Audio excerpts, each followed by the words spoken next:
రండి, సమయంలో ఆరాధనలో ప్రవేశించమని ఒక మాట జ్ఞాపకం చేసుకుంటూ వద్దాం. దేవుని యొక్క వాక్యాన్ని చూసినట్టయితే ప్రకటన గ్రంథము 4వ అధ్యాయం.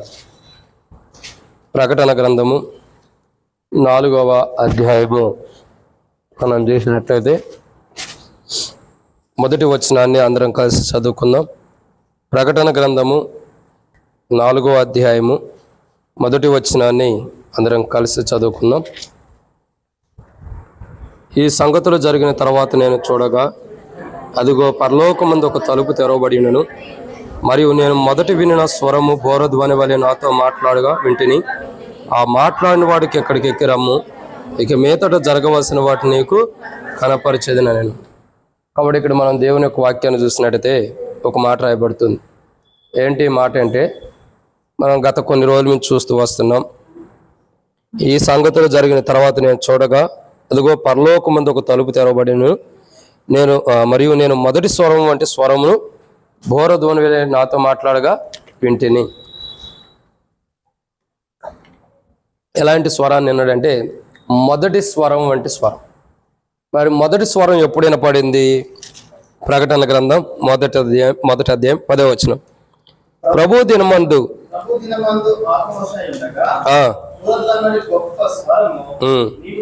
చాలన్న. కాబట్టి ప్రభు దినమందు నేను ఆత్మావశుండై ఉండగా బోరధ్వని వంటి స్వరము అని మనం ఇక్కడ చూస్తున్నాం.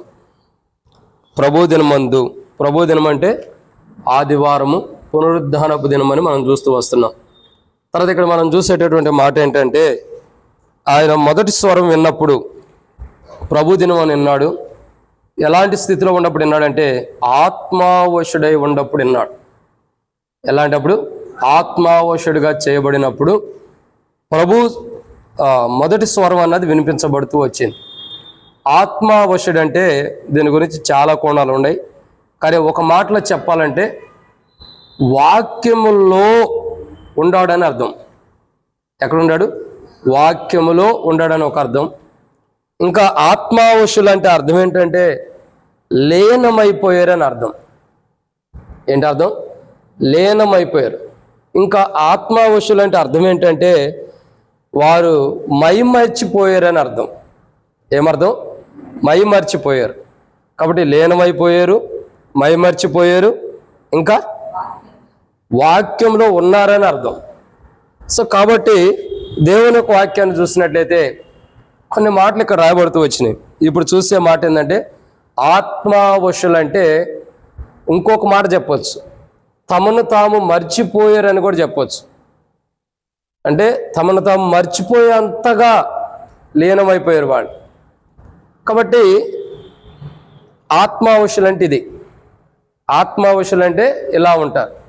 కానీ బైబిల్లో యోహాను ఆత్మావశుడైనట్టు బైబిల్లో కొంతమంది ఆత్మావశులైపోయారు. మీకు తెలిసినంత వరకు ఎంతమంది ఆత్మావశులై ఉండొచ్చు బైబిల్లో? ఒక అంచనా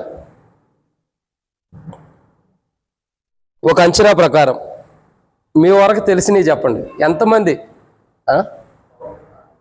పౌలు ఆత్మావశుడయ్యాడు. ఇంకా ఎంతమంది అని నేను అంటున్నా, యోబు, పౌలు అని కాదు, ఎంతమంది? ఒక అంచనా, ఆత్మావశుడు ఇంతమంది అయి ఉండొచ్చు అని. 5 మంది. ఇంకా 4. ఇంకా నేను శారదక్క చాలా రోజుల తర్వాత కలిసామని చెప్పు. ఎంతమంది ఆత్మవశులు అయి ఉంటారు? చాలా మంది. అంతా నేను చాలా మంది నాకు తెలుసు. ఎంత? 12 మంది. ఇంకా 10 మంది. వెనక నుండి స్వరం వినపడినట్టుంది. ఇంకా సరే నేను చెబుతారండి ఎంతమంది ఆత్మావశులయ్యారు అన్నది. మత్తయి సువార్త 15వ అధ్యాయం. మత్తయి సువార్త 15వ అధ్యాయం.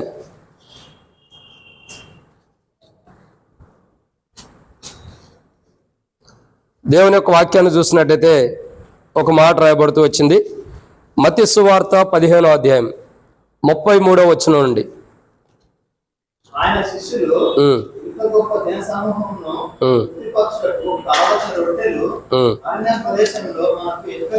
సరే అన్న, అంత దాకా ఆడ చదువుతా కానీ 37వ వచనం చదువు.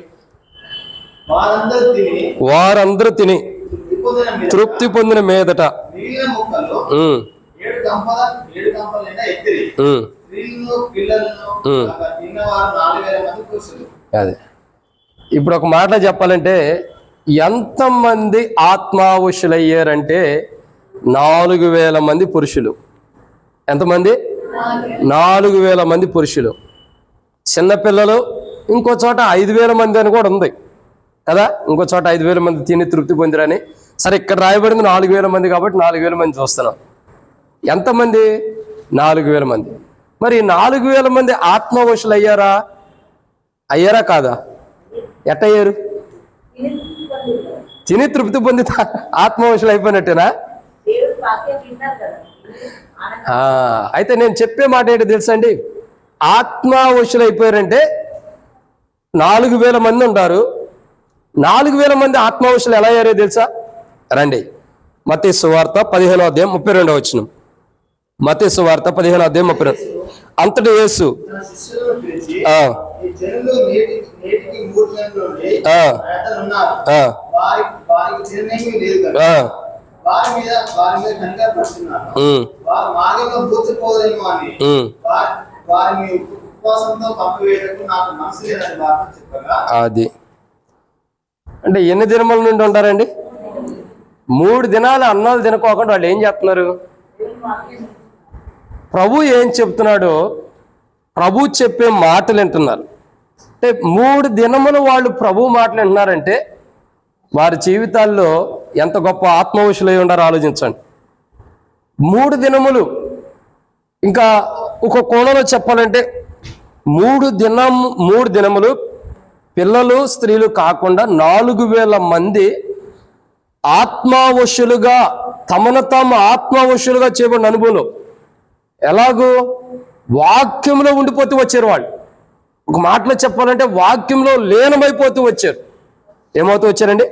వాక్యంలో ఉంటూ వచ్చారు, వాక్యంలో లీనమవుతూ వచ్చారు, ఇంకా వాక్యంలో మైమర్చిపోయిన వారు ఉంటారు. తమను తామే మైమర్చిపోయిన వారు ఉంటారు. వాక్యంలో తమను తామే అంటే ఎంతగా వాళ్ళు ఏం చేయబడ్డారండి? ఆత్మవశులయ్యారు. ఆత్మవశులంటే ఒక మాటలో చెప్పాలంటే ఏంటి? లీనమైపోవటం. యోహాను ప్రభు యొక్క వాక్యంలో లీనమైపోయాడు. ఆత్మవశుడు అన్న మాటకి తర్జుమ వ్యాఖ్యానం చూస్తే వాక్యములో ఉండడం అని అర్థం. ఎక్కడ ఉండడం? వాక్యంలో. సరే, కొందరు వ్యక్తులు ఇక్కడ దాదాపు 4000 మంది పురుషులను చూస్తున్నాం, స్త్రీలు చిన్నపిల్లలు కాకుండా. వీరందరూ ఏమైపోయారు? ఇంకే లెక్కన పెట్టుకుంటే స్త్రీలు చిన్నపిల్లలు వీళ్ళందరూ చూసుకుంటే 4000 మంది పురుషులకి 4000 మంది భార్యలు ఉంటారు అనుకో, 8000 మంది. వాళ్ళకి ఒక్కొక్కడు ఉండా కానీ ఒక పిల్లోడు ఉండా మరి 12,000 మంది అవుతారు. అంటే ఇక్కడ అర్థం చేసుకోండి, మొత్తం 12,000 మంది వేసుకుందాం, ఒక 10,000 వేసుకుందాం సపోజ్. దాదాపు 10,000 మంది దాకా ఆత్మవశులైపోయారంటే నిజంగా వారి జీవితాలు అంత గొప్పగా ఆలోచించండి. అవును కదా? ఈరోజు మనం వాక్యం వింటాం కానీ అసలు ఆత్మవశం అవటం కష్టం. ఇనేది అరగంట అయినా గంట అయినా. అవును కదా అక్క జ్యోతక్క? టేబుల్ వర్తమాన 1.5 గంటలు వింటారే, మహా అయితే గంటం బావు. దానికే నర్సాపూర్ 10 రౌండ్లు తిరిగి వచ్చింది మనసు. హైదరాబాద్ కూడా వెళ్ళొచ్చిద్దేమో, ఎక్కడెక్కడ తిరిగి వచ్చిద్దో. కానీ వీళ్ళు 3 మార్కెట్ కూడా వెళ్ళొచ్చిందా? దేశాలన్నీ తిరిగి రాకుండా ఎట్టుండిద్దిలేండి. మనసుకి అన్నిటికంటే స్పీడ్ ఏంటి? వెహికల్స్ కంటే కూడా స్పీడ్ ఏంటి? మనసే. నా మనసు వెళ్ళి అమెరికాలో ఉంది. ఇప్పుడు ఇంత స్పీడ్కి విమానం వెళ్ళిపోయిద్దా? హైదరాబాద్లో ఉంది, వెళ్ళిద్దా? కాబట్టి ఇక్కడ ఒక మాట చెప్పాల్సింది ఏంటంటే ఆత్మవశుడు అంటే అర్థం ఏంటంటే ప్రియులారా, లీనమైపోవడం. కొందరు వ్యక్తులు బైబిల్లో ఆత్మవశులైపోయారు, అంటే లీనమైపోయారు. వారి జీవితాలు మనం చూసినట్టయితే వారి యొక్క విధానం చూడగా వారు లీనమైపోయినటువంటి విధానాన్ని మనం చూద్దాం. ఎట్లా లీనమైపోయారు? ఏ విషయాల్లో అంటే వాక్య వెలుగులు లీనమైపోయి తమను తాము ఏం చేసుకుంటూ వచ్చారు అన్నది కొన్ని విషయాలు. ఆత్మవశుల యొక్క జీవితం ఎలా ఉంటాయి అంటే ప్రభు ప్రతి ఆత్మవశుడికి ఇలాంటి అనుభవాన్ని తీసుకొస్తున్నాడు. అవేంటి అన్నది మనం ధ్యానించమునుపు ప్రభు నడిపింపు కొరకు చిన్న ప్రార్థన. మమ్మల్ని మిక్కిలిగా ఎక్కువగా ప్రేమించిన ప్రియ పరలోకపు తండ్రి, పరిశుద్ధుడు అయిన దేవా, మీకు స్తోత్రములు. ఈ సమయంలో తండ్రి కొన్ని మాటల వాక్యం ధ్యానించబోతాను, సాయం చేయండి. దాసుడి కన్నులు యజమానుడి వైపు చూస్తున్నట్లు, దాసురాల కన్నులు యజమానురాల వైపు చూస్తున్నట్లు మా కన్నులు మీ వైపు వీక్షిస్తుండగా మీరే సహాయం అనుగ్రహించి మహిమ పొందండి. దయచేసి నీ ప్రజల పక్షాన నీకున్న దయచొప్పున దయతో నాతో మాట్లాడి అక్కడ తీర్చమని ఈరోజు వాక్యం అంతా దీవించండి. నేను భౌతికంగా ఎంత బలహీనమైనప్పటికీ మీరే మీ పునరుద్ధాన శక్తితో నన్ను వాడుకుని శత్రు సిగ్గు మీకు మహిమ తెచ్చుకుని మాతో మాట్లాడి అక్కడ తీర్చి ముందున్న సమయంతో దీవించమని, వాక్య పెరుగులో మా జీవితాన్ని సరిచేయమని ప్రభువైన యేసుక్రీస్తు నామం పేరిట విశ్వాసంతో స్తుతించి ప్రార్థించి అడిగెడుకుంటున్నాం తండ్రి, ఆమేన్. కాబట్టి ఇక్కడ రాయబడినటువంటి ఒక మాట ఏంటంటే ప్రియులారా, ఆత్మావశులు అంటే వాక్యములో తాము ఏమైపోయారు, లీనమైపోయారు. వాక్యములో ఉన్నటువంటి వ్యక్తులని మనం చెప్పొచ్చు. వీళ్ళు ఆత్మావశులు ఎలా ఉంటారు? ఎందుకంటే ప్రభు మనల్ని కూడా తన యొక్క ఆత్మలో మనల్ని వశం చేసి ఉన్నాడు. కాబట్టి ఆత్మావశులు ఎలా ఉంటారు అని అంటే ఒక మాటలో చెప్పాలంటే బైబిల్లో కొన్ని విషయాలు ఉన్నాయి. కాబట్టి ఒక్క వచనాన్ని ఆధారం చేసుకుని 7 విషయాలు మనం చెప్పొచ్చు. దాంట్లో మొదటి మాట మత్తయి సువార్త 15వ అధ్యాయం 32వ వచనం. మత్తయి సువార్త 15వ అధ్యాయం 32వ వచనం.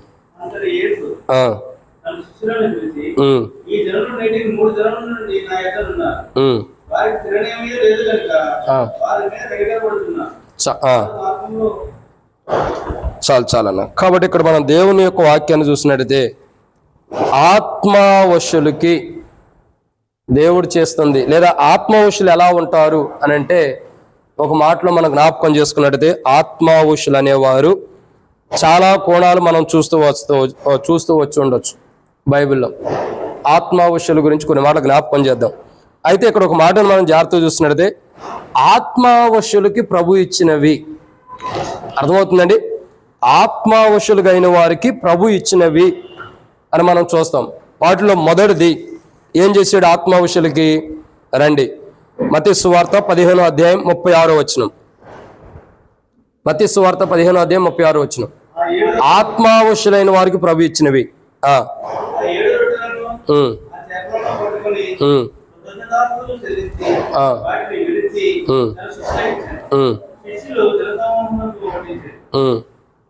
చాలండి. ఇక్కడ మొదటి మాటను మనం జ్ఞాపకం చేసుకుంటూ వస్తున్నాం. మొట్టమొదటిగా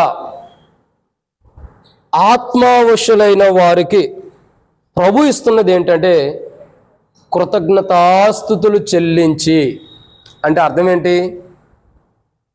ఆరాధించబడినటువంటి అనుభవాన్ని ఇస్తున్నాడు, లేదా ఆరాధించినటువంటి అనుభవం, లేదా ఆరాధించే అనుభవాన్ని ఆత్మావశులైన వారికి ఇస్తున్నారు.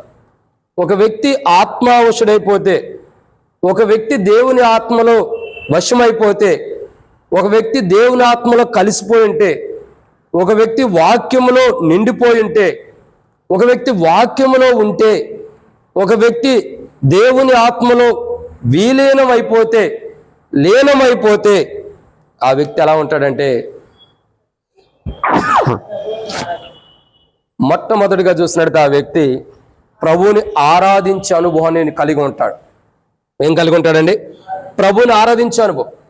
యేసుక్రీస్తు ప్రభు ఇక్కడ ఏం చేస్తున్నాడంటే కృతజ్ఞతాస్తుతులు చెల్లించి, అంటే ఇక్కడ ఏం నేర్పిస్తున్నాడు వారికి? ఆరాధించే అనుభవం. అంటే ఆత్మావశులైన వారికి, దేవుని ఆత్మతో నింపబడిన వారికి, ఆత్మావశులుగా చేయబడిన వారికి ప్రభు ఇస్తున్నవి మొదటిగా ఆరాధన ఎలా చేయాలో వారికి అనుభవాన్ని ఇస్తున్నాడు, ఆరాధించే అనుభవాన్ని ఇస్తున్నాడు, దేవుని ఘనపరిచే అనుభవాన్ని ఇస్తున్నాడు, దేవుని స్తుతించే అనుభవాన్ని ఇస్తున్నాడు, దేవుని మహిమపరిచే అనుభవాన్ని ఇస్తున్నాడు. యోహోను యొక్క జీవితాన్ని చూడగా, యోహోను మరి ఆత్మావశుడైనప్పుడు ఆ యొక్క ప్రభువును చూడగా, దీపస్తంభముల మధ్య సంచరిస్తున్నటువంటి ప్రభువును చూడగా అతడు ఏం చేస్తున్నాడు? చచ్చిన వాడు వలె ఆయన పాదంలో ఎదుట పడిన అనుభవాన్ని చూస్తూ వస్తున్నాం. అంటే అక్కడ పడిపోయిన అనుభవం ఏంటి? సాగిలిపడిన అనుభవం అంటే ఏంటంటే ఆరాధనకు సూచన. దేనికి? ఆరాధన. మొదటి సమూయేలు గ్రంథంలో మనం చూసినట్టే, 2వ అధ్యాయంలో మనం చూసినట్టే సమూయేలు యొక్క జీవితాన్ని మనం చూస్తూ వస్తున్నాం. సమూయేలు ఏం చేస్తున్నాడు అక్కడ చూడండి. మొదటి సమూయేలు గ్రంథము దేవుని యొక్క వాక్యం చూసినట్టే, క్షమించండి, మొదటి సమూయేలు గ్రంథం 1వ అధ్యాయం 28వ వచనం. కాబట్టి నేను ఆ బిడ్డను యెహోవాకు ప్రతిష్ఠించుచున్నాను. తాను బతుకుదినం వెళ్ళాడు. ఆ, వాడు యెహోవాకు ప్రతిష్ఠించని చెప్పాడు. ఆ, అప్పుడు వాడు యెహోవాకు అక్కడనే నొక్కాడు. అది ఆత్మావశుల యొక్క జీవితం. ఆత్మావశులకి ప్రభు ఇస్తున్నది ఏంటంటే మొదటిగా ఆరాధించే అనుభవాన్ని ఇస్తున్నాడు. ఏమిస్తున్నాడు? మ్రొక్కడం అన్నా, సాగిలపడిన అనుభవం అన్నా, ఇంకా చచ్చిన వారి వలె పడిపోయిన అనుభవం అయినా ప్రభు దగ్గర, ఇవన్నీ ఆరాధనకు సూచన. కాబట్టి ఇక్కడ దేవుని యొక్క వాక్యాన్ని మొదటగా చూసినట్టయితే ఆత్మావశులైన వారికి ప్రభు ఇస్తున్నవి ఏంటంటే మొదటిగా ప్రభు ఇస్తున్నవి ఆరాధించే అనుభవాన్ని ఇస్తున్నాడు. ఎలా ఆరాధించాలో, ఎలా స్తుతించాలో, ఎలా మహిమపరచాలో ప్రభు ఇస్తున్నాడు. మీరు చూడండి, దేవుని ఆత్మచేత నింపబడిన వారు, దేవుని ఆత్మచేత ప్రేరేపించబడిన వారు, దేవుని ఆత్మలో లీనమైపోయిన వారు, వాక్యములో ఉండేటటువంటి వారు. అర్థమవుతుందండి? ఆత్మవశులు అంటే అర్థం ఏంటి? వాక్యములో ఉండడం. అంటే వీళ్ళు దేవుణ్ణి ఆరాధించే కోణం కూడా ఎలా ఉండిద్దంటే ఇంకా అప్పుడే ఆపేశారా అని మనకు అనిపించింది. ఏమనిపించింది? అప్పుడే ఆపేశారా, అప్పుడే ముగించేసారా, అంటే ఆరాధన అది చేయటం అప్పుడే అయిపోయిందా, అప్పుడే ముగిచ్చేసారా ఆరాధన అని మనసులో అనిపించింది. అంటే మనం గమనించాల్సిన కోణం ఏంటి? ఆత్మవశులు ఆరాధన చేస్తుంటే ఆకాశం మహాకాశం పట్టజాలని దేవుడు సంతోషించేవాడుగా ఉంటాడు. దేవదూతలు కూడా అసూయపడేలాగా ఆరాధన చేస్తారు ఆత్మవశులు. కాబట్టి అంత గొప్ప ఆరాధించే అనుభవం నేర్పిస్తున్నాడు, ఆరాధించే జీవితాన్ని అనుగ్రహిస్తున్నాడు. ఇక్కడ మొదటి కోణాన్ని చూసినట్లయితే ఆత్మావశులకి ప్రభు ఇస్తున్నవి ఏంటంటే మొదట ఆరాధించే జీవితాన్ని ఇస్తున్నాడు. ఎలా ప్రభువుని ఆరాధించాలో ఆ జీవితాన్ని అనుగ్రహించాడు. ఈరోజు మనం ప్రభువుని ఆరాధించడానికి వచ్చాం, ప్రభువుని స్తుతించడానికి వచ్చాం. ఎలాగంటే సమూయేలు వలె యథార్థమైన హృదయంతో, ఇంకా యోహాను వలె చచ్చిన వారిమై, పాపముల చేత చచ్చిన వారిమలే ఉంటూ సమూయేలు వలె యథార్థంగా ప్రభుని ఆరాధించే జీవితం ఆత్మావశులుగా చేయబడిన మనకిచ్చాడు. ప్రభు యొక్క రక్తం ద్వారా, ప్రభు యొక్క ఆ స్వరక్తం ద్వారా మనం కడగబట్టడం ద్వారా ఆత్మావశులుగా ప్రభు దగ్గరికి రావటం ద్వారా ఆత్మావశులుగా చేయబడుతున్నాం. వారు నా యొద్దకు వచ్చి అని ప్రభు అంటున్నాడు. ఏమన్నాడు? నా యొద్దకు వచ్చి ప్రభు యొద్దకు రావటం ద్వారా ఆత్మావశులుగా చేయబడ్డారు. ఆత్మావశులు అంటే క్షమించండి, ఆత్మావశులుగా చేయబడిన వారికి ప్రభు ఇస్తున్నవి మొదటిగా ఆరాధించి అనుభవిస్తున్నాడు. రెండో అనుభవం ఏంటంటే అక్క పిలుస్తుంది. రెండో అనుభవం ఏంటంటే దేవుని యొక్క వాక్యాన్ని చూస్తాం. ఏం కావాలక్క? రెండో అనుభవాన్ని చూస్తున్నాం. మొదటిగా ఆత్మావశులైన వారికి ప్రభు ఇస్తున్నవి ఆరాధించే అనుభవం. రెండవదిగా ఆత్మావశులైన వారికి ప్రభు ఏమిస్తున్నాడంటే మత్తయి సువార్త 15వ అధ్యాయం, మత్తయి సువార్త 15వ అధ్యాయం 36వ వచనం. ఆ 7 రొట్టెలను ఆ దర్భను పట్టుకొని చెల్లించి వాటిని విరిచి నా శిష్యులకు ఇచ్చాడు. చాలు. కాబట్టి రెండో మాటను చూస్తున్నాం, విరవబడిన అనుభవాన్ని ఇస్తున్నాడు. ఆత్మావశులైన వారికి మొదటిగా ఏమి ఇస్తున్నాడు? ఆరాధించే అనుభవాన్ని ఇస్తున్నాడు. రెండు, ఆత్మావశులైన వారికి ప్రభు ఇస్తున్నది ఏంటంటే విరవబడినటువంటి అనుభవం. ఏమిస్తున్నాడు? విరవబడినటువంటి అనుభవం. ఆత్మావశులైన వారు ఏం చేస్తారంటే విరవబడినటువంటి అనుభవంలో ఉంటారు. ఎలా ఉంటారు? విరగ్గొట్టబడినటువంటి అనుభవం, విరగ్గొట్టబడి నలగొట్టబడినటువంటి అనుభవం ఉంటారు. మీరు జాగ్రత్తగా గమనించినట్టయితే మరి మన పితరుడు అయినటువంటి దావీదు రాజు కూడా అంటాడు, కీర్తనల గ్రంథం 51వ అధ్యాయంలో అంటాడు కదా, విరిగి నలిగిన హృదయమే. ఈ నెలలో క్యాలెండర్కి మెయిన్ థీమ్లో కూడా ఇవ్వబడినటువంటి వాక్యం అదే. ఏంటి ఆ వాక్యం? క్యాలెండర్కి ఇవ్వబడిన థీమ్ ఏంటి? తీసుకోలేదా మీరు క్యాలెండర్లో? మరి తీసుకుంటే అక్కడ చూసి చెబితే ఏందమ్మా, క్యాలెండర్ తీసుకోలేదు అయితే ఇప్పుడైనా తీసుకున్నాడు. కాబట్టి దేవుని యొక్క వాక్యం ఏమని రాబడుతూ వచ్చిందంటే విరిగి నలిగిన హృదయం నీవు అలక్ష్యం చేయవు. అంటే విరిగి నలిగిన హృదయమే నిజమైన బలి. కాబట్టి దేవుని యొక్క వాక్యాన్ని చూసినట్టయితే విరిగి నలిగినటువంటి అనుభవం. కాబట్టి ఆత్మావశుడైన వ్యక్తికి ప్రభు ఇస్తున్నవి మొదటిగా ఆరాధించే జీవితాన్ని, ఆరాధించే అనుభవాన్ని ఇచ్చాడు. రెండవదిగా చూడగా విరిగి నలిగినటువంటి జీవితాన్ని ఇస్తున్నాడు. విరిగి నలిగిపోయేటటువంటి జీవితం అంటే తన జీవితాన్ని మనం చూడగా తన యొక్క అనుభవాన్ని మనం చూడగా మొదటిగా ఆత్మవశుడైన వ్యక్తి దేవుని కృతజ్ఞతాస్తుతులు చెల్లిస్తాడంటే ఆరాధన చేస్తాడు. రెండవదిగా విరిగి నలిగిపోయినటువంటి అనుభవం ఉంటాడు. అంటే తాను ఎప్పుడు చూసినా విరిగి నలిగిపోవడానికి ఇష్టపడతాడు. ఏ విషయాల్లో విరిగి నలిగిపోయి ఉంటాడు అంటే దావీదు రాజు చెబుతూ వస్తాడు. కీర్తనల గ్రంథం 51వ అధ్యాయం మొదటి వచనం కానించి చదవగలిగిన వారు, స్పీడ్గా చదవగలిగిన వారు చదవండి. కీర్తనల గ్రంథం 51వ అధ్యాయం మొదటి వచనం నుండి.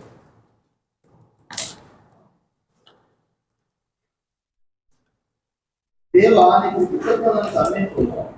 నీ వాత్సల్య బాహుళ్యం చొప్పున నా అతిక్రమం తుడిచివేయుము.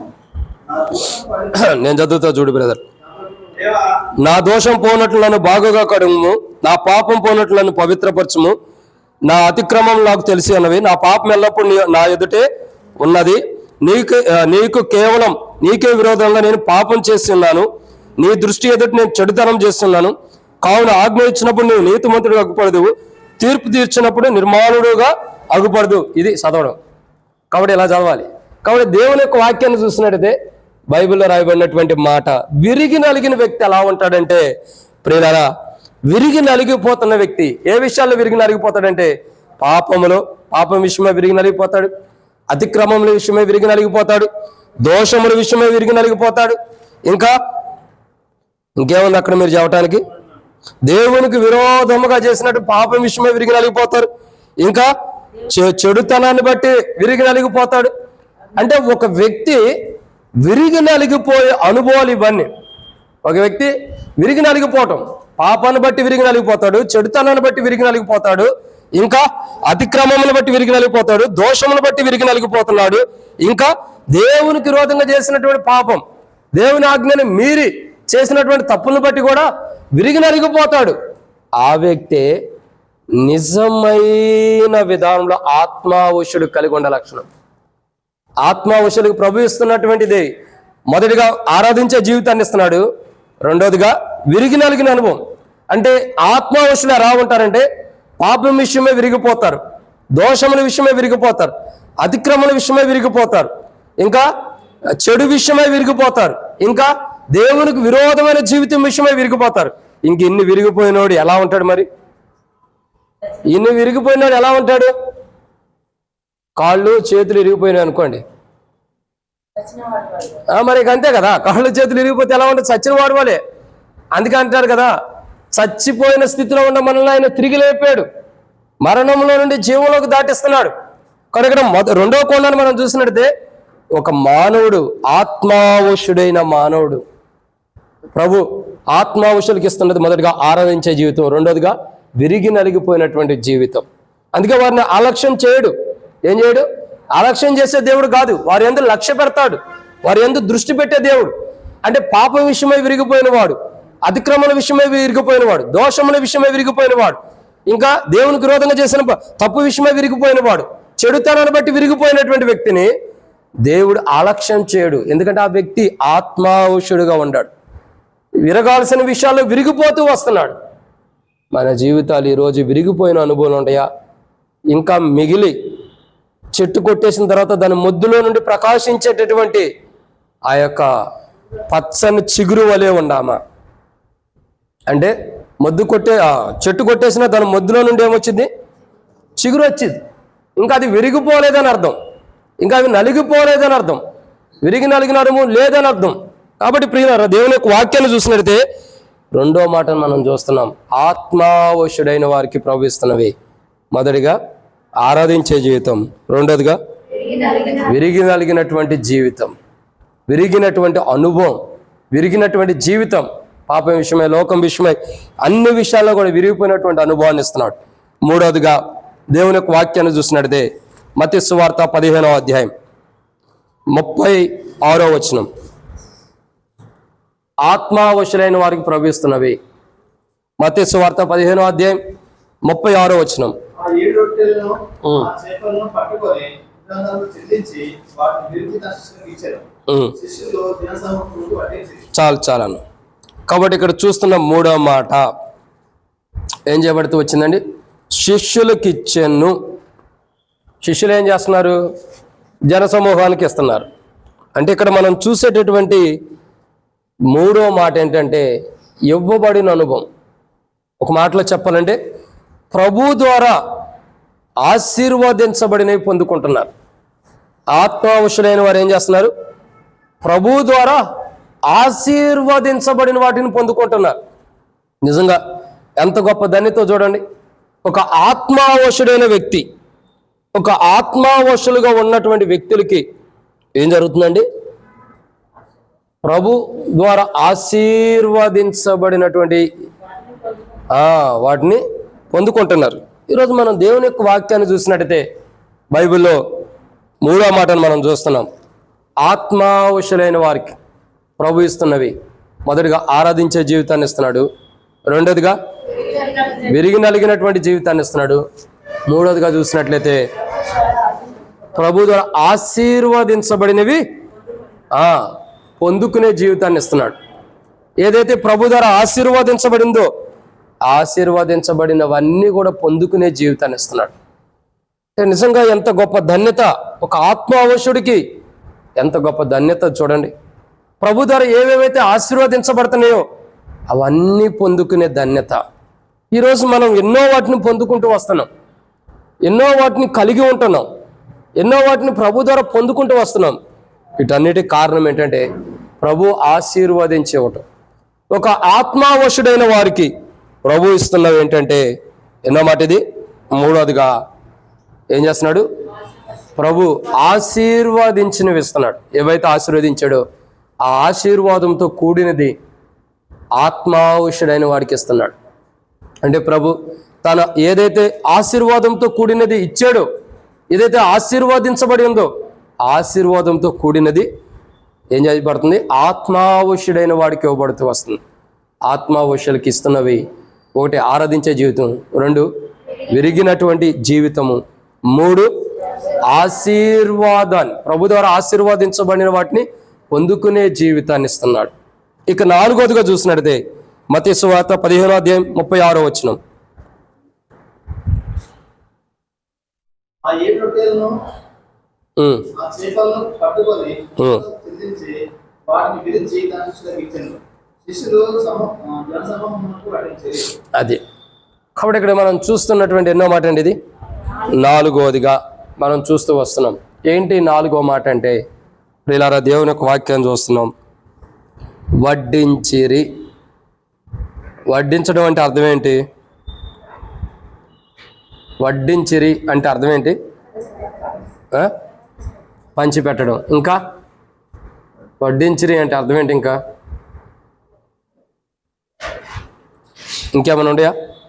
బిగి తెలిసినాయి అందరికి ఇవ్వడం. ఇంకా అది తర్వాతనే తినడం పెట్టడం. ఓకే.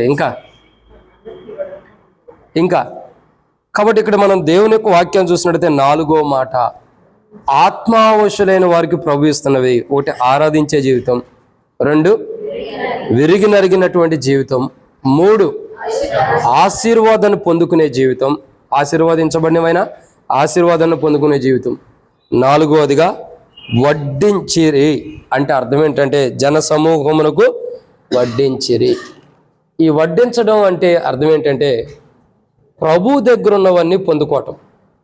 అందుకంటాడు నావన్నీ నీవి, నీవన్నీ నావి, కలిగినదే మీకు ఇచ్చుచున్నాను అన్నాడు.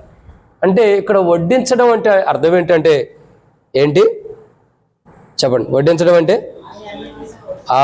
ఆయన అన్నీ లాక్కోవటమే. ఆయనవన్నీ మనకి ఇవ్వబడతాం. ఆయనకి ఏమేమైతే ఉండయో అవన్నీ మనకి ఇస్తున్నాడు. ఇప్పుడు ఇక్కడ 5 రొట్టెలు 2 చేపల, 5 చేపలు 2 రొట్టెల, 7 చేపల 7 రొట్టెల. ఏ ఊరు నుండి వచ్చినాయి అక్క? ఎన్ని రొట్టెలు అక్క? 7 రొట్టెలు ఉండయా?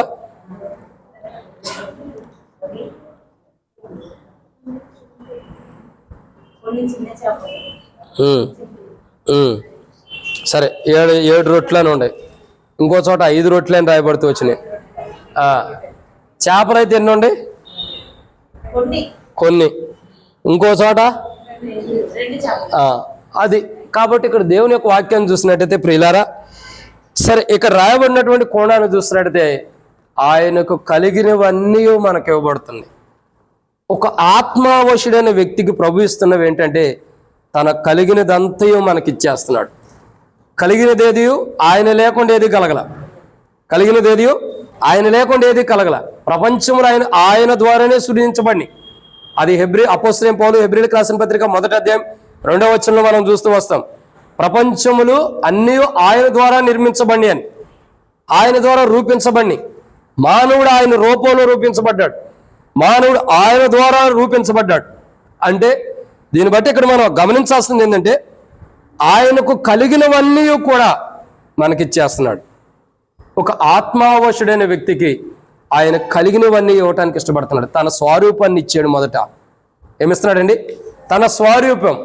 2, ఆత్మావశుడైన వ్యక్తికి 1 తన స్వరూపాన్ని ఇస్తున్నాడు, 2 తన రక్షణని ఇస్తున్నాడు, 3 తన మరణంలో పాలు పంపులు కలిగే ధన్యతనిస్తున్నాడు, 4 చెప్పండి 4వదిగా ఆయన ఏదైతే నిత్య జీవం కలిగి ఉన్నాడో అది ఇస్తున్నాడు, 5వదిగా ఆయన పరలోకాన్ని ఇస్తున్నాడు, 6వదిగా ఆయన కిరీటాన్ని ఇస్తున్నాడు, 7వదిగా ఆయన సింహాసనాన్ని ఇస్తున్నాడు. అంటే ఎన్ని ఇస్తున్నాడో చూడండి. ఇవన్నీ ఆయన కలిగినవి కదా. ఆయన సింహాసనం కానీ, ఆయన కిరీటం కానీ, ఆయన పరలోకం కానీ, ఆయన జీవం కానీ, ఇవన్నీ నిత్య జీవం కానీ, ఇవన్నీ ఆయన కలిగినవి కదా. అంటే ఆయనకు కలిగినవన్నీ కూడా ఒక ఆత్మావశుడైన వాడికి ఇచ్చేస్తున్నాడు. ఒక ఆత్మావశుడికి ఏం చేస్తున్నాడండి? ఆయన కలిగినవన్నీ కూడా ఇచ్చేస్తున్నాడు. ఆయనకి ఏమేమి కలిగి ఉన్నాడు, ఆయనకి ఏమేమి ఉండయో అవన్నీ ఒక ఆత్మావశుడు పొందుకోగలుగుతున్నాడు. ఒక రక్షణ, ఒక నిత్య జీవం, ఒక పరలోక రాజ్యం, ఇంకా ఒక కిరీటం, సింహాసనం మీద కూర్చునే ధన్యత, ఇంకా ఎన్నెన్నో చెప్పే నాకు మతి మరపు ఉంది, వినే మీకు కూడా ఉంది. అందుకే ఒకసారి గుర్తు కూడా రావు. కాబట్టి ప్రియులారా, ఆత్మావశుడైన వ్యక్తికి ప్రభు ఇస్తున్నవి చూడండి. మొదటిగా ఆరాధించే జీవితం, 2వదిగా నలిగినటువంటి అనుభవం జీవితం, 3 ప్రభు ద్వారా ఆశీర్వాదించబడిన జీవితం, ఆశీర్వాదం పొందుకునే జీవితం, 4 ఆయనకు కలిగినవన్నీ కూడా ఆత్మావశుడైన వాడికి ఇస్తున్నాడు. ఎందుకంటే ఆయన దగ్గర ఏముంచుకోవట్లా. ఇప్పుడు 5 రొట్టెలు 2 చేపలు కానీ, సరే ఇక్కడ రాయబడి ఉన్నట్టు 7 రొట్టెలు కొన్ని చేపలు కానీ ఆయన తినటానికి పెట్టుకున్నాడా? ఆయన దగ్గర ఏమైనా ఉన్నాయా? చేపల్లో ఆశీర్వదించిన చేపలు కానీ రొట్టెలు కానీ ఆయన దగ్గర ఏమి పెట్టుకున్నాడా? మరి లేదే. అన్నిటిని ఆశీర్వదించి ఎవరికి ఇచ్చాడు? శిష్యులకి ఇచ్చాడు. అక్క ఎవరికి ఇచ్చాడు? శిష్యులకి ఇచ్చారు. శిష్యులు ఏం చేస్తూ వచ్చారు? పంచిపెట్టారు, మనకిస్తూ వచ్చారు. కానీ ఇక్కడ గమనించండి, ఒక్కడు కూడా ఆయన తీసుకోవాలా. ఒక్క రొట్టె ఆయన ఆశీర్వదించడంలో కనీసం ఆయన రొట్టెలు తీసుకున్నాడు కానీ ఆశీర్వదించడానికి తప్పగా ఆ తీసుకొనబడిన రొట్టెలు ఆయన ఒక్కడు తీసుకొని తినలా, చేపల్లో ఒకటి కూడా తినలా. మరి ఏం చేశాడు? ఆయన ఆశీర్వదించినవన్నీ కూడా, ఆయన కలిగినవన్నీ కూడా, ఆయన దీవించిన అన్నీ కూడా తిరిగి మనకిచ్చేసాడు. అంటే ఆయనకు కలిగినవన్నీ మనకిచ్చేసాడు. ఆత్మావశుడైన వ్యక్తికి ప్రభు ఇస్తున్నవి ఏంటంటే తనకు ప్రభు కలిగినవన్నీ కూడా ఆత్మావశుడికి ఇచ్చేస్తున్నాడు. ఆత్మావశుడికి ఏం చేస్తున్నారు? ప్రభు ఏమేమి కలిగి ఉన్నాడు, నిత్య జీవం కానీ, పరలోక రాజ్యం కానీ, సింహాసనం కానీ, కిరీటాన్ని కానీ, ఇంకా నన్ను గణపరచేవాడు నేను గణపరిచేది అన్నాడు, ఘనత కానీ, ఇంకా చాలా ఇస్తున్నాడు. ఇవన్నీ కూడా ప్రభు ఇస్తున్నాడు. కాబట్టి ప్రియులారా, 4వ మాట, ఆయనకు కలిగిన వడ్డించరంటే ఆయనకు కలిగినవన్నీ, ప్రభు కలిగినవన్నీ మనకు ఇవ్వబడుతున్నాయి ఒక ఆత్మావశుడైన వ్యక్తికి. ఇక 5వ మాటను మనం చూద్దాం. చదువయ్యా, మత్తయి సువార్త 15వ అధ్యాయం 37వ వచనం. ఏం చేస్తూ వచ్చారు? తిని. అంటే వారి జీవితాల్లో ఏముందండి? సమృద్ధి, తృప్తి అన్న తర్వాత వచ్చేదాకా తిన్న అనుభవం. అంటే అర్థం ఏంటి? వారి యొక్క జీవితాలు చూడగా తింటున్నారు అని అంటే అర్థం ఏంటంటే ప్రభు యొక్క బలలో పాల్గొనే ధన్యత ఇచ్చాడు, ప్రభు శరీరంలో పాల్గొనే ధన్యత. ఇప్పుడు మనం కూడా ఏం చేస్తున్నాం? ఒక రొట్టెనెత్తుకునే కృతజ్ఞతాస్తుతులు చెల్లిస్తున్నాం. ఆనాడు యేసుప్రభు ఏం చేశాడు? రొట్టెలెత్తుకుని కృతజ్ఞతాస్తుతులు చెల్లించాడు. అది ఇవ్వటం ద్వారా ఏం చేస్తున్నారు? వాళ్ళు తింటున్నారు. ఇక్కడ అర్థం కావాల్సినటువంటి విషయం ఏంటంటే, బైబిల్లో రాయబడుతున్నటువంటి మాటను మనం చూస్తున్నట్లయితే వారందరూ తిని, ఇక్కడ మనం జాగ్రత్తగా గమనించినట్లయితే తిన్న యొక్క అనుభవాన్ని చూస్తూ వస్తున్నాం. అంటే 5వ మాటను మనం చూసినట్లయితే తింటము అని అంటే ప్రభు వల్ల పాల్గొంటాం. కాబట్టి చాలా మందికి ప్రభు ఇచ్చిన ధన్యత ఏంటంటే ప్రభు వల్ల పాల్గొనే ధన్యత ఇచ్చాడు. ఈరోజు నా జీవితంలో, మన క్రైస్తవ జీవితంలో, మన విశ్వాస జీవితంలో, మన యాత్రా జీవితంలో ఈరోజు దేవుని బిడ్డలుగా చేయబడి రక్షణ మారుమూసు బాప్తిసం పొంది దేవుని యొక్క వనంలోకి వచ్చి మారుమూసు పొందిన వారుగా, మారుమూసు తగిన ఫలాన్ని ఫలించేవారుగా జీవితం మార్చబడి ప్రభువులోకి వచ్చి ఈరోజు ప్రభు వల్ల పాల్గొంటున్నామంటే కారణం ఏంటంటే, బైబిల్ చెబుతున్నటువంటి మాట, ప్రియులారా, ఆత్మావశ్యుడైన వారికి ప్రభు ఇస్తున్నది 5వ ధన్యత, ప్రభు వల్ల పాల్గొనే ధన్యత. చాలా మంది క్రైస్తవులు చాలా మందికి ఈ ధన్యత లేదు, కానీ ఈరోజు మనకి ఇచ్చాడు. ఈ ప్రభు యొక్క పునరుద్ధాన దినం ప్రభు వల్ల పాల్గొనే ధన్యత మనకి ఇచ్చాడు. ప్రభు వల్ల మనం ఎలా పాల్గొంటున్నామో అర్థం చేసుకోవాలి. ప్రభు వల్ల పాల్గొనేది కూడా దేవునికి మహిమకరంగా ఉండాలి. మనం బలలో పాల్గొంటున్నామంటే అది దేవునికి మహిమార్థమై ఉండాలి, దేవుడు మహిమ పొందే రీతిలో ఉండాలి, దేవుడు గణపరచబడే రీతిలో ఉండాలి, దేవుడు సంతోషించే రీతిలో ఉండాలి. ఈ ఉదయ కాలంలో మనం దేవుని సన్నిధిలోకి వస్తున్న మన జీవితాల్లో, ఆరాధించబోతున్న మన జీవితాల్లో 5వదిగా ఆత్మావశ్యుడైన వ్యక్తికి ప్రభు ఇస్తున్నవి ఏంటంటే, లేదా ఆత్మావశ్యుడైన వ్యక్తికి ప్రభు చేస్తున్నవి 5వదిగా ప్రియులారా మనం చూస్తూ వస్తున్నాం, ప్రభు యొక్క బలలో పాల్గొనే ధన్యత ఇస్తున్నాడు. ప్రభు వల్ల పాల్గొనే ధన్యత నేడు దినమున మన ఆత్మ దేవుని ఆత్మతో కలిసి ఉండటం ద్వారా, మన ఆత్మ దేవుని దేవుని ఆత్మతో కలిసిపోవటం ద్వారా, మన ఆత్మ దేవుని ఆత్మతో ఏకీభవించడం ద్వారా, ప్రభువైన యేసుక్రీస్తు ప్రభువారు కలువరిశిల్లో మన కొరకే ప్రాణం పెట్టి చనిపోయి తిరిగి లేచడం ద్వారా, ఆయన మరణ భూస్థాపన ద్వారా, ఆయన కలువరిశిల్లో మన కొరకే ప్రాణం పెట్టి చనిపోయి సమాచారం తిరిగి లేచడం ద్వారా ఈరోజు మన జీవితాలకి ప్రభు వల్ల పాల్గొనే ధన్యత. అంటే మన ఆత్మ దేవుని యొక్క ఆత్మతో కలిసిపోవటం ద్వారా, మన ఆత్మ దేవునితో కలిసిపోయి ఉండటం ద్వారా, మనం వాక్యంలో ఉండటం ద్వారా ఈరోజు మనకేం జరుగుతుందంటే, ఒక ఆత్మావశ్యుడైన వ్యక్తికి ప్రభు చేస్తున్నవి మనం చూస్తున్నాం, చేస్తున్నా కానీ 5వదిగా ప్రభు వల్ల పాల్గొనే ధన్యత ఇస్తున్నాడు. ఈరోజు నీకు నాకు ప్రభు వల్ల పాల్గొనే ధన్యత, ప్రభు వల్ల చేయవేసే ధన్యత, ప్రభు యొక్క బలలో పాల్గొని దేవుని మహిమపరిచే ధన్యత. మనం బలలో పాల్గొనటం కూడా దేవునికి మహిమ వచ్చేటట్టు, దానికి కారణం, ఆ మహిమ వచ్చేటట్టు చేయడానికి కారణం ఏంటంటే యేసు ప్రభువారు. ఈరోజు మనం బలలో పాల్గొంటామంటే మనం ఏదో గొప్పవారు, మనం ధనికులు, మనం యోగ్యమైన వారు, మనకేదో ధన సంపదను బట్టి, మన ఆస్తిని బట్టి, ఐశ్వర్యాన్ని బట్టి, లేదా మనకున్న పేరుని బట్టి, ప్రఖ్యాతను బట్టి, లేదా మందిరంలో మనకున్న ఘనతను బట్టి, పేరుని బట్టి మనం బలలో పాల్గొంటే అది మన ఘనత అని అనుకోవద్దు. కానీ బైబిల్ చెబుతున్న మాట చూసినట్టయితే ప్రియులారా, తిని వారు తింటున్న అనుభవం అంటే ప్రభు వల్ల పాల్గొంటున్న అనుభవాన్ని ఇస్తున్నాడు. ప్రభు వల్ల పాల్గొనే అనుభవాన్ని ఇస్తున్నాడు. ప్రభు వల్ల చేయవేసే ధన్యతని ఇస్తున్నాడు. ప్రభు వల్ల భుజించే ధన్యత మనకిస్తున్నాడు. ప్రభు యొక్క బలలో మనం దేహం భుజించడం కానీ, ఆ పానం చేయడం కానీ, ఆ ప్రభు యొక్క రక్తాన్ని పానం చేయడం కానీ, ఈ ధన్యత ప్రభు ఇస్తున్నాడు. కాబట్టి ఒక ఆత్మావశ్యుడైన వ్యక్తికి ప్రభు ఇస్తున్నవి, లేదా ప్రభు చేస్తున్నవి ఏంటంటే 5వదిగా ప్రభు వల్ల పాల్గొనే ధన్యత ఇస్తున్నాడు. ఈరోజు నా జీవితాల్లో ఆత్మావశ్యుడైన వ్యక్తికి ప్రభు చేస్తున్నవి ఏంటో చూస్తున్నాం. ప్రభు చేస్తున్నవి ఏంటంటే 5వదిగా ప్రభు యొక్క బలలో పాల్గొనే ధన్యత ఇస్తున్నాడు. ఈరోజు నీకు నాకు ఒక దేవుని ఆత్మతో మన ఆత్మ కలిసిపోవటం ద్వారా ప్రభు మనల్ని ఆత్మావశ్యులుగా చేసి ప్రభు బలలో పాల్గొనే ధన్యత ఆ కలువరిశిల యొక్క రక్తం ద్వారా ప్రభువైన యేసుక్రీస్తు ప్రభు ద్వారా మనకు అనుగ్రహించబడినందుకు దేవునికి మనం ఎంతో రుణస్తులమి, మనం ఎంతో ఆరాధించవలసిన వారికి ఉన్నాం. ప్రభువా నీ బలలో పాల్గొంటాను కూడా నేను యోగ్యుని కాదు, నేను అర్హుని కాను, నాకు ఏమాత్రం అర్హత లేదు, అయినా నువ్వు నీ బలలో పాల్గొనే ధన్యత నువ్వు నాకు ఇచ్చావు ప్రభువా. నీ ఆత్మతో కలిసిపోవడం ద్వారా, నేను వాక్యంలో ఉండటం ద్వారా ప్రభువా ఆ యొక్క బలలో పాల్గొనే ధన్యత నువ్వు నాకు ఇచ్చావని ఈ యొక్క సమయంలో ప్రభువుని ఆరాధించే వారికి ఉందాం. ఇది 5వ మాట. ఇక 6వ విషయాన్ని మనం చూద్దామండి. 6వ మాటను చూసినట్టే మత్తయి సువార్త మనం చూసినట్టు 15వ అధ్యాయం, మత్తయి సువార్త 15వ అధ్యాయము మనం చూస్తూ వస్తున్నాము. 37వ వచనం, మత్తయి సువార్త 15వ అధ్యాయం 37వ వచనం. వారందరూ తిని తృప్తి పొందిన మీదట. ఇక్కడ మనం చూస్తున్నటువంటి 6వ మాట ఏంటంటే, వారందరూ తిని తృప్తి పొందిన మీదట ఏం చేస్తూ వచ్చారండి? తిన్నారు, తృప్తి పొందినటువంటి అనుభవాన్ని చూస్తున్నాం. కాబట్టి ఈ యొక్క ఉదయకాలం ప్రభుని ఆరాధించడానికి వచ్చిన మన జీవితాల్లో, ఆరాధనలో పాల్గొనబోతున్న మన జీవితాల్లో ఒక ఆత్మావశుడైన వ్యక్తికి, లేదా ఒక ఆత్మావశుడిగా చేయబడిన వ్యక్తికి ప్రభు చేస్తున్న కార్యాలు కానీ, ప్రభు ఇస్తున్నవి కానీ, ప్రభు చేస్తున్నవి ఏంటంటే ఇక ఆరోదిగా తృప్తి పొందినటువంటి జీవితాన్ని ఇస్తున్నాడు. తృప్తి కలిగినటువంటి జీవితం, సంతృప్తి కలిగినటువంటి జీవితం. ఒక మానవుని యొక్క జీవితంలో తన జీవితానికి సంతృప్తి కలిగినటువంటి జీవితాన్ని ప్రవేశిస్తున్నాడు.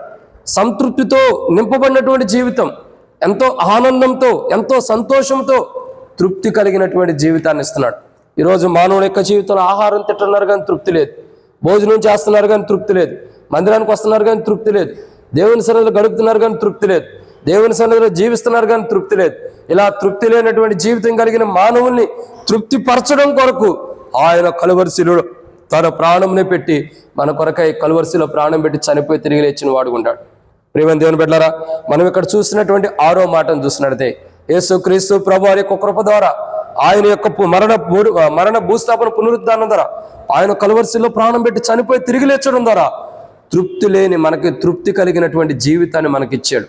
చూడండి, మొదటిగా మన జీవితంలో కృతజ్ఞతాస్తుతులు చెల్లించే ధన్యత అంటే ఆరాధించే జీవితాన్ని ఇచ్చాడు.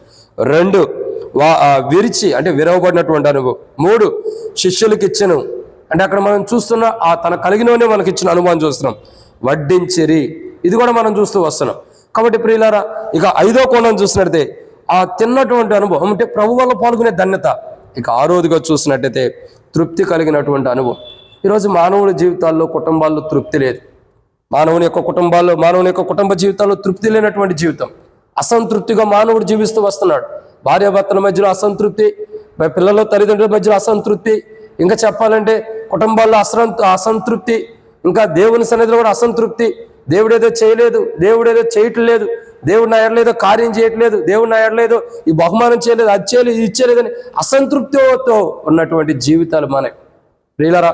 కానీ ఇట్లాంటి అసంతృప్తితో ఉన్న మనల్ని తృప్తిపరుస్తున్నాడు. ఒక ఆత్మావశుడైన వ్యక్తికి ప్రభు చేస్తున్నది ఏంటంటే తృప్తి కలిగినటువంటి జీవితాన్ని ఇస్తున్నాడు. ఈ ఆత్మావశుడైన వ్యక్తి దేవుని కృప ద్వారా, దేవుని యొక్క లేఖన భాగాల ద్వారా, దేవుని చిత్తంలో దైవ చిత్తానుసారం ఉండటం ద్వారా ఒక తృప్తి కలిగినటువంటి జీవితాన్ని దేవుని ద్వారా అనుగ్రహించబడుతూ వస్తుంది. ఈరోజు మానవుని యొక్క జీవితాన్ని మనం పరీక్షించినట్టయితే ప్రియులారా, తృప్తి లేనటువంటి జీవితం. ఎంతున్నా తృప్తి లేదు, ఎంత డబ్బు సంపాదించినా తృప్తి లేదు, ఎంత ఆస్తి సంపాదించినా తృప్తి లేదు, అంటే మనశ్శాంతి లేదు, నెమ్మది లేదు, సంతోషం లేదు, ఆనందం లేదు, ఇంకా చాలు అనేటటువంటి మనస్తత్వం లేదు. తృప్తి లేనటువంటి జీవితాలు. కానీ తృప్తి లేనటువంటి జీవితాలకి సంతృప్తినిస్తున్నాడు, తృప్తి పొందేలాగా చేస్తున్నాడు. కాబట్టి మన జీవితాల్లో ఒకప్పుడు అసంతృప్తితో ఉంటాం, తృప్తి లేనటువంటి జీవితాలు, సమృద్ధి అయిన విధానంతో జీవించలేనటువంటి వారు, అసంతృప్తితో జీవిస్తున్న మనకి సంతృప్తి కలిగిన జీవితం మనకి ఇవ్వబడింది. అయితే ప్రియులారా, ఒక ఆత్మావశుడైన వ్యక్తికి ఇవ్వబడుతున్నవి ఏంటంటే ఇక్కడ మనం చూస్తున్నాం. 6వదిగా తృప్తి కలిగినటువంటి జీవితం. ఏంటి తృప్తి కలిగినటువంటి జీవితం? ఒక ఆత్మావశుడైన వ్యక్తికి దేవుడు ఆరాధించే ధన్యత ఇస్తున్నాడు, విరవబడినటువంటి ధన్యత ఇస్తున్నాడు, ఇంకా ఆయన కలిగినవనే మనకి ఇస్తున్న ధన్యత, వడ్డించబడినటువంటి అనుభవం, ఇంకా తిన్నటువంటి అనుభవం అంటే బలలో పాల్గొనే ధన్యత. ఇక 6వదిగా చూసినట్లయితే ఒక ఆత్మావశుడైన వ్యక్తికి ప్రభు చేస్తున్నవి చూసినట్లయితే 6వదిగా తృప్తి కలిగినటువంటి జీవితం. తృప్తి కలిగినటువంటి జీవితం. చూడండి, ఒక ఆత్మావశుడైన వ్యక్తికి ఎంతో తృప్తి ఉంటుంది.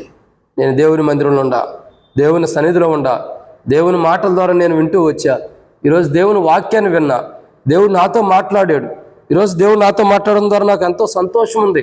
ఈరోజు నా కష్టాలను బట్టి, నా బాధను బట్టి, నా దుఃఖాన్ని బట్టి, నా వేదన బట్టి, నా యొక్క మనోవేదన బట్టి, నా కష్టాన్ని బట్టి, నా బాధను బట్టి దేవుడు నాతో మాట్లాడాడు. నాలో ఉన్న లోపాలను బట్టి దేవుడు నాతో మాట్లాడాడు, నాలో ఉన్న పొరపాటును బట్టి దేవుడు నాతో మాట్లాడాడు. ఇదిగో నాకు ఇది అవసరమని దేవుని దగ్గరకు వచ్చా, నేను ఏదైతే అవసరతో దేవుని దగ్గరకు వచ్చానో అవసరత తీరుస్తానని నాలో ఉన్న అసంతృప్తిని దేవుడు తీసివేసి సంతృప్తినిచ్చిన వాడుగా ఉన్నాడు. దీన్ని బట్టి అంటే ప్రతి క్రైస్తవుని యొక్క జీవితాల్లో జరుగుతున్న సందర్భాన్ని బట్టి దేవుని ఆరాధించే వారు ఉన్నాం. అసంతృప్తితో ఉన్న మనల్ని సంతృప్తి పరిచిన వాడు ఉన్నాడు యేసు ప్రభువారు. ఒక ఆత్మావశుడైన వ్యక్తికి సంతృప్తి కలిగిన జీవితాన్ని ఇస్తున్నాడు. ఆయన సంతృప్తి కలిగినటువంటి జీవితాన్ని తన కృపలో అనుగ్రహించడానికి ఇష్టపడుతున్నాడు. ఈ యొక్క ప్రభు యొక్క పునరుద్ధాన దినంలో ప్రభు దగ్గరికి వచ్చిన మనం, ప్రభుని ఆరాధించడానికి వచ్చిన మన జీవితాల్లో, ప్రభుని స్తుతించడానికి వచ్చిన మన జీవితాల్లో, ప్రభుని మహింపరచడానికి వచ్చిన మన జీవితాల్లో మనం జాగ్రత్తగా గమనించాల్సింది ఏంటంటే అసంతృప్తి కలిగిన మన జీవితాలకి తృప్తినిచ్చాడు. ఒకప్పుడు రక్షణ లేనప్పుడు, మారు మనసు లేనప్పుడు, పరిశుద్ధాత్ముడు మన మీదకి రానప్పుడు, పరిశుద్ధాత్ముడి యొక్క అనుభవం మనలో లేనప్పుడు, దైవికమైన అనుభవం మనలో లేనప్పుడు, రక్షణ అనుభవం, మారు మనసు అనుభవం మనలో లేనప్పుడు తృప్తి లేనటువంటి జీవితం, అసంతృప్తితో జీవించినటువంటి జీవితం. ఈరోజు తృప్తి కలిగి ఏదో దేవుడు ఉన్నాడు, దేవుడు చేస్తున్నాడు, మన జీవితాల్లో కూడా ఏది అవసరం ఉందో అది పొందుకున్నామన్న తృప్తి ఈరోజు నీకు నాకు మనందరికి ఉందంటే దానికి కారణం ఏంటో తెలుసా? యేసు ప్రభువారు ఆయన కలువరిశిల్లో మన కొరకే ప్రాణం పెట్టి చనిపోయి తిరిగి లేచడం ద్వారా, ఆయన యొక్క మరణ భూస్థాపన ద్వారా మన ఆత్మలు దేవుని ఆత్మతో కలిసిపోయింది. మనలో దేవుని వాక్యం నింపబడింది. మనం దేవుని వాక్యంలో నిండబడి ఉన్నాం కాబట్టి, దేవుని వాక్యంలో నిండిపోయి ఉన్నాం కాబట్టి, మన ఆత్మ దేవుని ఆత్మతో కలిసిపోయింది కాబట్టి ఈరోజు మనం ఆత్మావశ్యం అవటం ద్వారా ప్రియులారా చూడండి, తృప్తి కలిగినటువంటి జీవితం క్రీస్తు ద్వారా మనకు అనుగ్రహించబడుతూ వచ్చింది. ఇటు తృప్తి కలిగినటువంటి జీవితాన్ని క్రీస్తు ద్వారా దేవుడు మనకు అనుగ్రహించినందుకు దేవునికి ఎంతో రుణస్థులమై దేవుణ్ణి ఆరాధించేవారు ఉండాలి. ఇది 6వ మాట. ఇక 7వ విషయాన్ని మనం చూద్దాం, సమయం అయిపోతుంది కాబట్టి 7వ మాటను మనం చూసినట్టయితే రండి దేవుని యొక్క వాక్యాన్ని చూసినట్టయితే మత్తయి సువార్త 15వ అధ్యాయం 37వ వచనం. వారందరూ తిని తృప్తి పొందిన మీదట మిగిలిన ముక్కలు 7 గంపల నిండా ఎత్తిరి. కాబట్టి ఇక్కడ మనం చూస్తూ వస్తున్నాం. ఇక 7వదిగా ఒక ఆత్మావశుడైన వ్యక్తికి ప్రభు చేస్తున్నవి, లేదా ఒక ఆత్మావశుడైన వ్యక్తికి ప్రభు చేయడానికి ఇష్టపడి ఒక ఆత్మావశుడైన వ్యక్తికి ప్రభు ఏవైతే చేయడానికి ఇష్టపడుతున్నాడో, లేదా ఒక ఆత్మావశుడైన వ్యక్తికి ప్రభు చేస్తున్నవి ఏంటంటే 7వ మాట ప్రియులారా ఏమని రాయబడుతూ వచ్చింది? 7 గంపలు నిండా ఎత్తిరి. అంటే ఇక్కడ 7 గంపలు నిండా ఎత్తబండి అంటే దానికి అర్థం ఏంటంటే ప్రియులారా, ఇక్కడ మనం దేవుని యొక్క వాక్యాన్ని చూసినట్టయితే ఎత్తబడే సంఘానికి సాదృశ్యం. ఎత్తబడే సంఘానికి, ఒక ఆత్మావశుడైన వ్యక్తిని ఎత్తబడే సంఘంగా ప్రభు సిద్ధపరుస్తున్నాడు. అంటే ఈ లోకం నుండి దేవుని రాజ్యానికి వెళ్ళటం కొరకై సిద్ధపాటు కలిగినటువంటి సంఘముగా, ఇంకా ఒక ఆత్మావశుడైన వ్యక్తి, ఒక ఆత్మావశుడు అంటే దేవుని వాక్యంలో ఉంటాడు, దేవుని మాటల్లో ఉంటాడు, దేవుని వాక్యంలో నిమగ్నం అయిపోయి ఉంటాడు, దేవుని మాటల్లో నిమగ్నం అయిపోయి ఉంటాడు, దేవుని లేఖన భాగాల్లో నిమగ్నం అయిపోయి ఉంటాడు.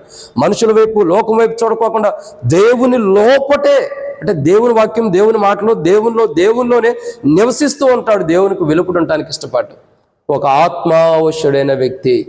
ప్రియులారా, అట్లాంటి వ్యక్తి ఒకరోజు సంఘముగా ఎత్తబడుతున్నాడు. పరిశుద్ధమైన సంఘముగా, నిర్దోషమైన సంఘముగా, మహిమగల సంఘముగా, ఇంకా పెండ్లి కుమారుని యొక్క భార్యగా, గొర్రెపిల్ల భార్యగా సిద్ధపరచబడిన అనుభవం, ఎత్తబడుతున్నటువంటి అనుభవం మనకుంది. ఇది పునరుద్ధానానికి సూచన. ఇది పునరుద్ధానం. ఎత్తబడేదంటే పునరుద్ధానం అంటే ఆయన మరణంలో పాలు పంపులు పొంది ఆయన మరణంలో పాలు పంపులు పొంది ఆయనతో పాటు తిరిగి లేచిన అనుభవం, ఆయనతో పాటు సజీవుడిగా లేపబడిన అనుభవం. మృతుల్లో నుండి ఆయన ఎట్ట లేచాడో అట్లా లేపబడినటువంటి అనుభవం, మరణంలో నుండి లేపబడిన అనుభవం, మరణంలో నుండి జీవంలోకి దాటించబడిన అనుభవం. ఇంకా చెప్పాలంటే ప్రియులారా, మనం దేవుని యొక్క సంఘముగా సిద్ధపడినటువంటి సంఘముగా ఇక్కడ 7 గంపల నిండా ఎత్తిరి అని బైబిల్లో రాయబడుతూ వచ్చేది. అంటే ఎత్తబడే సంఘముగా మనం సిద్ధపడుతున్నాం. ఎప్పుడైతే మనం ఆత్మావశులమై ఉంటామో, ఆత్మావశులు అంటే మన ఆత్మ దేవునితో కలిసిపోయి ఉండిద్దో, మనం దేవునితో కలిసిపోయి ఎప్పుడైతే ఉంటామో, వాక్యంలో ఎప్పుడైతే నింపబడి ఉంటామో, వాక్యంలో ఎప్పుడైతే మనం ఉంటామో, అప్పుడు ప్రియులారా ఎత్తబడే సంఘముగా మనం ఉంటాం. ఎలా ఉంటాం? ఎత్తబడే సంఘముగా. ఓ రోజు ప్రభు వస్తే, ఆకాశం మేఘారుడే ప్రభు వస్తే ఎత్తబడే సంఘంగా ఉంటాం. ఎందుకంటే నేటి దినాలు చూడగా అడుగో పెండ్లి కుమారుడు, ఇదిగో పెండ్లి కుమారుడు అన్నటువంటి స్వరం వినపడబోతున్న దినాలు ఇవి. అపాయకరమైన దినాలు, అంత్యకాలాల్లో ఉండం, మరణం సంభవించబోతున్న దినాల్లో ఉండం, కష్టకాలాల్లో ఉండం, బాధలు అవమానాలు నిందలు భరించేటటువంటి దినాల్లో మనం ఉండం. కాబట్టి ఈరోజు మనం గమనించాల్సిన మాట ఏంటంటే, ఒక ఆత్మావశుడైన వ్యక్తి అంటే దేవుని ఆత్మతో కలిసిపోయినటువంటి వ్యక్తికి ప్రియులారా మనం గమనించినట్టయితే ఎత్తబడే సంఘముగా ప్రభు సిద్ధపరుస్తున్నాడు. ఇక్కడ 7 గంపలు నిండా ఎత్తిరి అని ఉంది. అంటే 7 గంపల నిండా ఎలా ఎత్తబడుతూ వచ్చారో సంఘం అలా ఎత్తబడుతుంది. ఒక ఆత్మావశులైన వ్యక్తి. ఎంతమంది ఆత్మావశులయ్యారు? దరిదాపు 4,000 మంది పురుషులు, స్త్రీలు పిల్లలు వేసుకుంటే 10,000 మంది అయ్యి ఉండొచ్చు, లేదా 10,000 మంది ఆత్మావశులై ఉన్నారు. వీళ్ళందరూ కూడా ఎత్తబడినటువంటి అనుభవానికి సూచనగా కనబడుతూ వస్తుంది. కాబట్టి ప్రియులారా, ఉదయకాలం ప్రభు సన్నిధిలోకి వచ్చిన మనం ప్రభుని ఆరాధించడానికి వచ్చిన మన జీవితాల్లో ఈ పునరుద్ధానపు ఒక్క రోజు, ఈ పునరుద్ధానమున మనం గమనించాల్సినటువంటి ప్రాముఖ్యత ఏంటంటే, ఎత్తబడే సంఘముగా మన ఆత్మ దేవుని ఆత్మతో కలిసిపోతే, మన ఆత్మ దేవుని ఆత్మతో నిమగ్నమై ఉంటే, మన ఆత్మ దేవుని ఆత్మలో లీనమైపోయి ఉంటే, మన ఆత్మ దేవుని ఆత్మలో కలిసిపోయి ఉంటే ఎత్తబడే సంఘముగా మనం ఉంటాం. ఎత్తబడే సంఘముగా. ఆనాడు చూడండి ప్రియులారా, రొట్టెలు కానీ చేపలు కానీ ఆశీర్వదించబడిన తర్వాత, అంతమందికి పంచిపెట్టిన తర్వాత ఇంకా 7 గంపులు ఎలా ఎత్తబడ్డాయో, సంఘమల సమృద్ధి చేత ఎత్తబడేదిగా ఉంటుంది. కాబట్టి నా జీవితాల్లో ఆత్మావశుడైన వ్యక్తి, దేవుని ఆత్మ చేత ప్రేరేపించబడి దేవుని ఆత్మ కలిగినటువంటి వ్యక్తిగా ప్రభు మనం సిద్ధపరుస్తూ వచ్చాడు. ఈరోజు మనం దేవుని ఆత్మ కలిగి ఉన్నామంటే, ఈరోజు ఆ దేవుని ఆత్మతో మనం ఆత్మ కలిసిపోయిందంటే, మనం దేవుని ఆత్మతో ఏకీభవిస్తున్నామంటే, మనం దేవుని ఆత్మతో లీనమైపోయి ఉన్నామంటే, దేవుని ఆత్మలో మనం కలిసిపోయి ఉన్నామంటే, మనం గమనించాల్సినటువంటి మాట ఏంటో తెలుసా ప్రియులారా, ఒకరోజు మనం ఎత్తబడుతున్నామన్న దాని సూచన. ఒకరోజు ఎత్తబడుతున్నామన్న దాని సూచన. కాబట్టి ఈ యొక్క ఉదయకాలం ప్రభు సన్నిధిలో ప్రభుని ఆరాధించడానికి వచ్చిన మన జీవితాల్లో, ప్రభుని మహింపరచడానికి వచ్చిన మన జీవితాల్లో, ప్రభుని గణపరచడానికి వచ్చిన మన జీవితాల్లో మనం జాగ్రత్తగా గమనించినట్లయితే ప్రియులారా, ఏడవదిగా మనం చూసినట్లయితే ఎత్తబడే సంఘానికి సూచనగా ప్రభు మనం సిద్ధపరుస్తున్నాడు. మన ఆత్మ దేవుని ఆత్మతో కలిసిపోతే మనం ఎత్తబడే సంఘంగా ఉంటాం. ఎందుకంటే ఎత్తబడే సంఘం ఎవరంటే సిద్ధపరచబడినటువంటి కన్యకలు. సిద్ధపరచబడినటువంటి కన్యకలు, సిద్ధంగా ఉన్న కన్యకలు. ఇంకా చెప్పాలంటే ఇదిగో పెండ్లి కుమారుడు అనగానే పెండ్లి కుమారుడు స్వరమిని ఏ రీతిలో అయితే వాళ్ళు పెండ్లి విందులో ప్రవేశించారో అలా సంఘం ఎత్తబడుతుంది. కడబోరం రోగత్వంతోనే మృతులైన వారు మొదట లేగిస్తారు, ఆ మీదట సజీవమై నిల్చుని మనం ఆయన్ని వెళ్ళి కలుసుకుంటామన్న అనుభవాన్ని మనం చూస్తూ వస్తున్నాం. ఆకాశం మేఘల మండలం మీద మనం కొనిపోబడి ప్రభుతో పాటు సదాకాలం ఉండే ప్రాంతానికి మనం వెళ్ళబోతున్నాం. ప్రియులారా, గుర్తుంచుకోండి, ఎత్తబడే సంఘం అంటే పునరుద్ధానపు యొక్క అనుభవం, తిరిగి లేపబడినట్టుగా తిరిగి లేపబడిన అనుభవం, పునరుద్ధానపు యొక్క అనుభవం. ఇంకా మన జీవితంలో చూడగా నిజంగా మన యొక్క అనుభవాన్ని చూసుకుంటే ఎత్తబడే సంఘం అంటే ప్రభు యొక్క రాజ్యం నుండే సంఘముగా, ఏ బలహీనతలు ఏ లోపాలు లేకుండా, ఏ ముడత మచ్చ డాగులు లేనిదిగా సిద్ధపరచుకుని సంఘముగా మనల్ని ఎత్తబడే సంఘంగా మనం సిద్ధపరచాలని ప్రభు ఇష్టపడ్డాడు. ఏ ముడత డాగులు లేని మచ్చ లేనటువంటి సంఘముగా ప్రభు సిద్ధపరిచి మనల్ని ఆయన రాజ్యాన్ని తీసుకెళ్లాలని ఇష్టపడుతున్నాడు. ప్రేమ దేవుని బిడ్డలారా, ఈరోజు దేవుని సన్నిధిలోకి వచ్చిన మనం, దేవుని ఆరాధించడానికి వచ్చిన మన జీవితాల్లో మనం గమనించాల్సినటువంటి మరొక ప్రాముఖ్యత ఏంటంటే, ఇక్కడ రాయబడిన మాట ఎత్తబడే సంఘంగా ప్రభు మనం సిద్ధపరుస్తున్నాడు. ఒక ఆత్మావశుడైన వ్యక్తికి ప్రభు చేస్తున్నవి మనం చూసినట్టయితే ఎత్తబడే సంఘంగా ప్రభు సిద్ధపరుస్తున్నాడు. అటు అనుభవం మనం సిద్ధపరిచి ఆ ఎత్తబడే సంఘంగా, ఆ ఎత్తబడే గుంపులో మనల్ని కూడా ఉంచుతున్నందుకై ఒకరోజు దేవుని రాజ్యంలో నిత్యత్వంలోకి వెళ్ళి, ఆ పరలోక రాజ్యంలోకి వెళ్ళి ప్రభువు స్తుతించి, ప్రభువును మహింపరిచి, ప్రభువును ఘనపరిచే ఆ ధన్యత క్రీస్తు యేసులో మనకిస్తున్నందుకై దేవుణ్ణి మనం హృదయమారా ఆరాధించాలి. నిజంగా మన జీవితాలు ఎంత ఆరాధించినా తక్కువే. కాబట్టి ప్రియమైన దేవుని బిడ్డలారా, ఈ యొక్క ఉదయకాల సమయంలో దేవుని ఆరాధించడానికి వచ్చిన మనం, ఆరాధనలో ప్రవేశించిన మన జీవితాల్లో గమనించాల్సిన 7 విషయాలు ఉన్నాయి. ఒక ఆత్మావశుడైన వ్యక్తికి ప్రభు చేస్తున్నవి, మొదటిగా ఆరాధించే జీవితాన్ని ఇస్తున్నాడు, కృతజ్ఞతాస్తుతులు అంటే. 2, విరవబడినటువంటి అనుభవం ఇస్తున్నాడు. 3, శిష్యులకు ఇచ్చాను అంటే తన కలిగినవన్నీ మనకిస్తున్నాడు. 4, వడ్డించిరి, కాబట్టి క్షమించండి, ఇక్కడ ఆయన కలిగినవన్నీ మనకి ఇవ్వబడినటువంటి అనుభవాన్ని చూస్తున్నాం. కాబట్టి ఇక 5వదిగా చూస్తున్నట్లయితే తినినటువంటి అనుభవం అంటే బలలో పాల్గొనే ధన్యత. 6, తృప్తి పొందినటువంటి జీవితం. 7వదిగా చూస్తున్నట్లయితే ఎత్తబడే సంఘముగా ప్రభు ఒక ఆత్మావశుడైన వ్యక్తికి 7 ధన్యత ఇస్తున్నాడు. 7 అనుభవం క్రీస్తులో మనకు ఇవ్వబడుతున్నందుకై, 7 అనుభవాన్ని క్రీస్తులో మనం పొందుకుంటున్నందుకై దేవుణ్ణి ఆరాధించి దేవుని స్తుతించేవారికి ఉండాలి. ఈ ఉదయకాలం దేవుణ్ణి ఆరాధించడానికి వచ్చిన మన జీవితాల్లో, ఆరాధనలో ప్రవేశించి ఆరాధించబోతున్న మన జీవితాల్లో ఎంతగానో ప్రభువా, నన్ను కూడా ఒకప్పుడు నేను ఈ ధన్యతలో లేనివాడిని, ఆత్మావశుడిగా లేనివాడిని, దేవుని ఆత్మతో నా ఆత్మ కలిసిపోయలేదు, నా ఆత్మ వేరేగా ఉంది, లోకంలో పాపంలో పడిపోయి ఉంది, నేను దేవుని ఆత్మతో కలిసిపోయిన వాడిని కాదు, దేవునితో ఏకీభవించిన వాడిని కాదు, దేవునితో కలిసిపోయినటువంటి అనుభవం నాకు లేదు, దేవునికి వెలుపటుండా, దేవుని సన్నిధికి వెలుపటుండా వాడిని. ప్రభా, నన్ను క్షమించి నా జీవితాన్ని మార్చి దేవుని సన్నిధిలో తీసుకొచ్చి నా ఆత్మ పాపంతో అపరాధంతో మాలిన్యాన్ని అంటుకున్నటువంటి ఆత్మలకు ఉన్న మాలిన్యాన్ని తీసివేసి దేవుని ఆత్మతో నా ఆత్మను కలిపి దేవుని ఆత్మతో నన్ను ఏకీభవించేటట్టు చేసి దేవుని ఆత్మలో నా ఆత్మ విలీనమైపోయేటట్టు చేస్తూ వచ్చే ప్రభు, కలిసిపోయేటట్టు చేసావు, నీకు వందనాలు. ఇంతగా నువ్వు చేసిన మేలుకై నీకు కృతజ్ఞతల ప్రభు అని ప్రభు మనకు నేర్పిన విధానంలో ప్రభుని ఆరాధన చేద్దాం. ప్రియులారా, అసలు నిజమైన ఆరాధనే దేవునికి ఎంతో మహిమకరమైనది. కానీ ప్రభు ఒక ఆత్మావశుడైన వ్యక్తికి ఆరాధించే ధన్యత ఇస్తున్నాడు. ఆరాధించే ధన్యతను బట్టి, విరవబడిన ధన్యతను బట్టి మరి శిష్యులకు ఇచ్చినటువంటి అనుభవం, వడ్డించిన అనుభవం, ఆయన కలిగినవన్నీ మనకి ఇచ్చిన అనుభవం కానీ, మనలో పాల్గొనే ధన్యత కానీ, ఇంకా చూడగా తృప్తి పొందినటువంటి జీవితాన్ని ఇస్తున్నాడు. ఇంకా ఎత్తబడే సంఘంగా ప్రభు మనకి ఇన్ని ధన్యతలు మనకి ఇస్తున్నందుకై, ఇన్ని ఆశీర్వాదాలు మనకి ఇస్తున్నందుకై నిజంగా ఒక మాటలో చెప్పాలంటే మన జీవితాలకి ఎంతో ఒక గొప్ప ఆశీర్వాదకరమైనటువంటి జీవితాన్ని మనకి ఇచ్చినందుకై ప్రభుని మనం ఆరాధించే వారికి ఉంటున్నాం. ఇటు ఆరాధన మనం చేయనట్లు ప్రభు మనకి ఒక గొప్ప ఆరాధన మనం చేయనట్లు ప్రభు మనకి సహాయం చేయను గాక. ఆమేన్. ఆరాధనలో ప్రవేశిద్దాం. ఈ సమయంలో మనం నిలబడి ఒకరి తర్వాత ఒకరు మార్చి ప్రభుని ఆరాధన చేద్దాం. అటు పిమ్మట మరి తర్వాత ఆరాధన కూడా ప్రవేశించిన తర్వాత ఆరాధన వాక్య వెలుగులు మనం ఆరాధించే వారు ఉన్నట్లు ప్రభు మనకి సహాయం చేయను గాక. ఈ సమయంలో సండే స్కూల్ పిల్లలు సండే స్కూల్కి వెళ్ళండి. ఆ పాట పాడే సమయంలో మనం లేచి ఒక పాట పాడుకుందాం.